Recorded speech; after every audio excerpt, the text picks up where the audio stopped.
अंधेरी रात का रहस्य।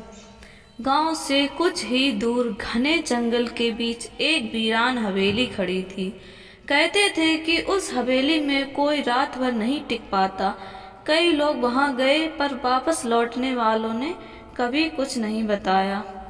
एक दिन राहुल, जो शहर से गांव आया था, उसने इस चुनौती को स्वीकार करने की ठानी। वह बहादुर था और भूत प्रेत की बातों में विश्वास नहीं करता था। गांव वालों ने उसे रोकने की कोशिश की, लेकिन राहुल ने उनकी बातों को हंसी में उड़ा दिया। राहुल अपने साथ टॉर्च, माचिस और खाने पीने का सामान लेकर रात को हवेली पहुंचा।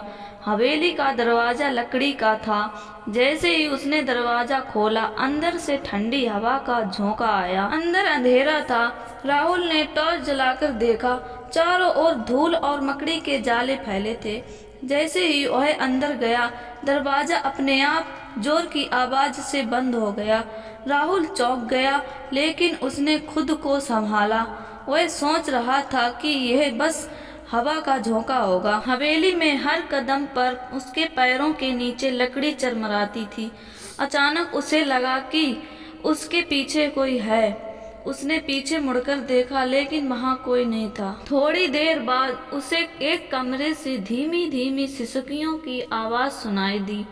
राहुल ने साथ जुटाया और उस कमरे की ओर बढ़ा। दरवाजा खोलते ही उसकी टॉर्च बंद हो गई। कमरे के अंदर अंधेरे में उसे एक औरत की परछाई दिखी। वह दीवार के पास बैठी थी और रो रही थी। कौन हो तुम? राहुल ने कांपती आवाज में पूछा। परछाई ने सिर उठाया और राहुल को घूरने लगी। उसकी आंखें लाल अंगारों की तरह चमक रही थी। तुम्हें यहाँ नहीं आना चाहिए था, उसने गूंजती हुई आवाज में कहा। राहुल के हाथ पैर सुन्न हो गए। उसने दरवाजे की ओर भागने की कोशिश की, लेकिन दरवाजा खुद ब खुद बंद हो गया। अब उसकी टॉर्च फिर से चालू हो गई, लेकिन कमरे में कोई औरत नहीं थी। अचानक हवेली में एक अजीब सी गूंज उठी। दीवारों पर खून के निशान उभरने लगे। फर्श पर कदमों की आवाज गूंजने लगी। राहुल को महसूस हुआ कि कोई उसकी गर्दन के पास खड़ा है। उसने पलट कर देखा तो एक कंकाल जैसा चेहरा उसके सामने था। राहुल चीखता हुआ भागा और किसी तरह दरवाजा खोलकर बाहर निकला। बाहर पहुंचते ही उसने देखा कि पूरी हवेली धुएं में गायब हो गई।